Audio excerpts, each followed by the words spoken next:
Hello everyone, welcome back to the YouTube channel. It's Rachel here from Makers Gonna Learn, and I have another really fun video for you guys today having to do with the new Cricut infusible ink. I know everyone is super excited about it. It launched just a few weeks ago and everyone seems to be going nuts about it. They're buying the materials, they're buying the accessories, they're buying everything that they can, and one big thing that everybody is doing is trying to get their hands on all of the teachings, all of the information before diving into using the product. And that is because it is not cheap. This product does not grow on trees. It is pretty expensive, and because it's expensive, you really want to make sure that you are using the proper steps, you're taking the proper precautions in order to get the best result every time. So today I'm going to be sharing with you all 10 things you didn't know about Cricut infusible ink. I hope that you enjoy this video as much as I do, and let's go ahead and jump into the 10 things.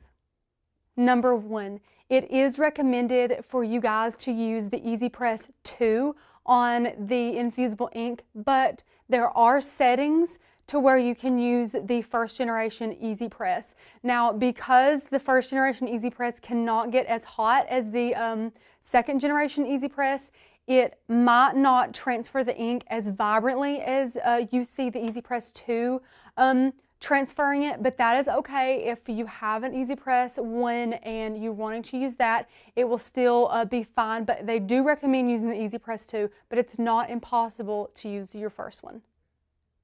And number 2, when you use the infusible ink markers, you have to make sure that you are using printer paper that is for laser printers, okay? It's got to be laser printer friendly paper, okay? It was harder to find than you might think. We had to go to our local print shop. I think it was Office Max, but if you have like a Staples, an Office Depot, Office Max around you, they should definitely sell this. They do not sell it in Walmart. That is where we checked first, but you can find this at, like I said, a print shop, specialty shop for printing and things like that. So we got that. It was a little expensive, but you do get several sheets. This is 300 sheets. Okay, so that's not bad at all. So 300 sheets, it was about $20 for this, but the results are awesome. You just have to make sure that when you're using the markers and you're, whether you're using them on your Cricut or you're using freehand, your handwriting on that paper with those markers, you don't want to waste your money. You want to get good results, so make sure that you use laser printer paper for that. Number 3, some people think that you have to have a Cricut Maker in order to use Cricut infusible ink, but that is not true. You just you set your cut settings, you use the fine point blade. There's no need for the adaptive tool system that the Maker has, so it does work on the Explorers as well as the Maker, which is really fun if we're talking Cricut. So the Makers, the Explorers, it works on all the machines because it just uses the fine point blade.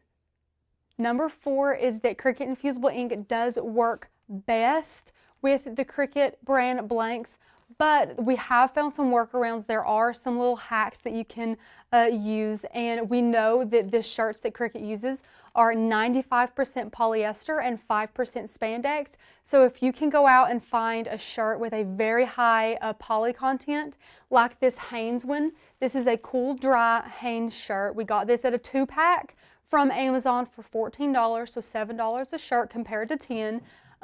This is 100% polyester, and it actually transfers the ink beautifully. So I almost like the 100% polyester t-shirt better than the Cricut brand. I think I do, but there are some workarounds. You do not have to have Cricut brand blanks, but of course Cricut says it works best with their brand. We're just here to tell you that, shop around a little bit, make sure that some blanks that you find have a high poly content, but that shirt works amazing with it. So definitely just be wary and do your research before you spend a lot of money on the Cricut brand blanks. Number 5 that you might not think about, if you don't have a larger Easy Press, let's say you have only the 6x7, the small Easy Press, or you just have the 9x9, make sure whatever design you transfer is not any larger than your heating plate, okay? I say this and I promise you, learn from my mistakes, learn from our mistakes. You've probably seen some videos on it, but if your design is larger than your heating plate and you have to like lift it up and lay it down on a different part of the design and then you press that timer down, what it is the ink will transfer differently, and that's just how it is. You need to make sure that design fits completely on your heating plate, because if you have to pick it up and move it, it's not going to transfer the same as it did on the other half. It might not be as hot. You might have the heating plate on an area that you already heated previously along with the area that wasn't heated, and you'll have that overlapping heat for double the time, which could make one area more saturated and then one area not as saturated. It's just a recipe for disaster if your design is larger than your heating plate. So please keep that in mind to make sure that the design is no bigger than the heating plate. Number 6 is no need to pre-wash your fabric. So when we use any HTV for projects, we always say make sure you pre-wash, because if it has a high cotton content and you put the HTV on there, once you wash it, it will shrink up, and the HTV will not shrink up with your shirt, and it will scrunch all of that material up and ruin your shirt. But with infusible ink, it transfers the ink directly onto the shirt, and all the shirts that are used with infusible ink are such a high polyester content that it really doesn't matter. Now, even if it was cotton and you put it in the wash, since it was embedded and infused into the fabric, it would shrink down with the shirt. But like I said before, with such a high poly content, it's not going to shrink anyways. So you have a win-win here with Cricut infusible ink. Number 7, and this is a really important thing to know when you're getting in infusible ink, and some of it is not talked about very much, but these are things you really need. You will have to get a couple of unconventional craft supplies when you start diving into using infusible ink, and those are these that I've got on the table right here, plus one that I do not have. I actually have it here in the studio somewhere, guys. I tore this place apart looking for it, but the first thing that I'm missing is heat tape. So heat resistant tape, you can buy it. I think you can even buy it at hardware stores for things like that, but you can find them in craft stores. You can find it on Amazon, but it's great for when you're putting infusible ink on coasters and things like that. You use that heat tape to secure it onto the coaster, so you know your design is exactly where you want to, or exactly where you want it. And then the heat tape is resistant to heat, of course, so it doesn't burn the tape or melt the tape or ruin your project or anything like that. It's super handy to have for this infusible ink and all the projects you use with it. And another thing is a microfiber cloth, and this is one that I got from Walmart in your the eye care center, the eyeglass. If some Walmarts have, that vision care place, or maybe not, maybe you can just find like a rack of, prescription glasses and things like that, and you will find little packs of these microfiber cloths here, and they you can clean your screens with them, you can clean your glasses with them, but these are perfect for cleaning off your projects for your infusible ink. So the coasters and things like that, you want to wipe off and make sure you get all the dust, dirt, oil, residue and things off of there so that your ink can transfer flawlessly. So you definitely need one of those in your arsenal. And another thing that you really need is a brayer. This one is the Cricut brand brayer, but you can find other ones at the craft store as well. So infusible ink, it is exactly what it says. It is ink, and it is placed with the ink side up onto the Cricut mat. So whenever you touch ink, it kind of transfers some oils from your fingers and things like that. So even though you're putting it face up, you really want to be careful and not touch the ink too much. So as soon as you get two corners settled and stuck down on the mat, go ahead and get your brayer and use it to smooth it out. Instead of your hand or instead of the scraper, the brayer is just more gentle, and it won't transfer any oil from your hands or any dirt or anything onto that infusible ink. So just go ahead and use that brayer, and it'll make your life so much easier, I promise. And the last thing you need for sure, you can go to the Dollar Tree and buy these, is the lint roller. So this is going to be used for all of your cloth projects, any blankets, towels, t-shirts, tote bags, anything you use like that. You're going to want to, after you're done preheating it and it cools down, you're really going to want to use this to get any excess lint or debris or dirt or dust, anything off of that shirt. Again, just like with the microfiber cloth and the coaster, just to make sure that you transfer exactly what you want to transfer and that there's nothing in the way, you know, no little pieces of dust that are going to transfer over. You just really want a clean surface to work with right before you use your infusible ink. So make sure you have these 4 things. Again, that heat tape will come in handy, but I don't have it here with us. It's somewhere in this room though, guys, I swear. But that is super handy to know, and I haven't heard of some of that, and it's not like Cricut has its own brand of all of those things. Cricut does have its own brand of heat tape, but let me tell you guys, any kind of heat tape is going to work fine. It'll tell you the temperatures that it goes up to, and the highest temperature that you use with infusible ink is 400 degrees. So just make sure your heat tape is heat resistant up to that point, and then you will be totally fine. You do not have to buy Cricut's brand of infusible ink, but that is a great tip to know. Number 8, I cannot believe we're almost done with this list of 10 awesome things you probably didn't know about Cricut infusible ink, but I'm just hammering through these. I absolutely love these, and I want to get all of this awesome, great information out into the open so you guys know what you're buying, you know what you're missing, you know what you need to buy.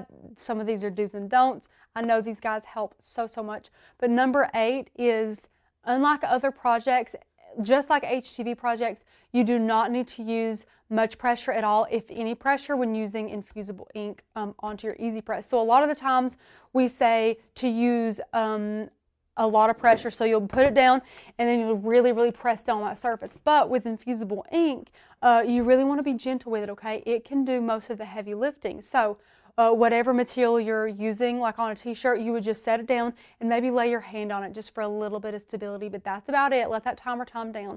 With the coasters and things like that, you absolutely do not touch it. You lay your easy press down and you just hands off for 60 seconds or however many seconds it takes for the coasters. I'm pretty sure it's 60 though. It's 60 for the square coasters. For the round ceramic coasters, I think it's like 400 seconds. It's something crazy. It's not 400 seconds, but it's a crazy number. It's a lot of seconds. But anyways, yeah, at 400 degrees, I know that, but I forget how many seconds. It's a lot though. But you don't have to use very much pressure with this at all. I know our brains are wired from HTV to thinking we really got to give that good even pressure, but you do not with this product. It's just perfect the way it is. So just, you know, make sure you're following all the correct directions depending on what material you're using. And number 9 is that each of the infusible ink sheets comes with its own a piece of butcher's paper. So you'll get here you'll get 2 designs, 2 of these, 2 of these, and 2 of these, and they each come with a sheet of butcher's paper. So you'll get 2 designs and 2 sheets of butcher's paper in each roll here, in each box, and you can reuse that butcher's paper, but you will need some more. And unless you want to just keep buying more infusible ink, you can buy butcher's paper, but it has to be white butcher's paper, okay? It can't be wax paper, it can't be parchment paper, it can't be the brown classic butcher's paper. It has to be white butcher's paper. So you can find that on Amazon. Is the easiest place that I have found it. So whenever you run out, definitely go over and buy some more of that, but do not buy parchment paper, wax paper, anything like that. It is not the same. Make sure you buy white butcher's paper. And number 10, I know that since you know that it's ink that transfers on the shirt, you might have already been thinking this, but I'm here to say it. It lasts forever. That is a big thing to say. I know that a lot of HTV, a lot of comparison videos that I have filmed personally, I've had stress tests on, you know, so I've ran them through the wash several times. I've put them out in the sun. I've, you know, did a lot of things to different t-shirts and different products that I have compared and contrasted. But this product, guys, lasts forever.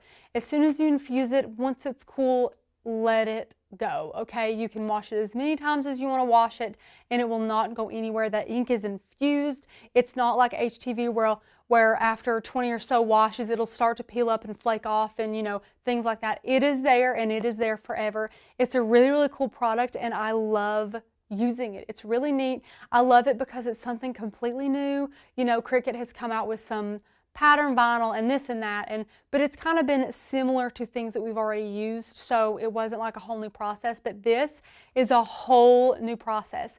We need so many beginner videos, advanced videos, how-to videos, videos like this showing you things that you might not know, hack videos. We need way more teachings on infusible ink because it's all new. So as we master it, me, Tanner, and the Makers Gonna Learn team, we always love to share our teachings with you guys and help you guys learn and grow more with the new products coming out, and infusible ink is no exception. We love comparing different products. We love gathering hacks. We love testing and doing all kinds of things with this new product, and it's something that me and Tanner are also challenged at because we get to learn something new every day with this product because we're learning right along with you guys. But thank you guys so much for watching. I hope that you enjoyed this video. As always, give us a like and leave us a comment down below. And if you love inspiring videos like this and you're wondering where you can see more content, definitely click the very first link down below and you can see our wonderful die cutting community, Makers Gonna Learn. If you have a die cutting machine that works with SVG and PNG cut files, then you will love our membership. We have over 1,000 cut files, over 200 fonts, an exclusive membership Facebook group, free commercial license, and so much more. So go over there to definitely get crafty every single day, and I'll see you guys in the next video. Thanks for watching. Bye.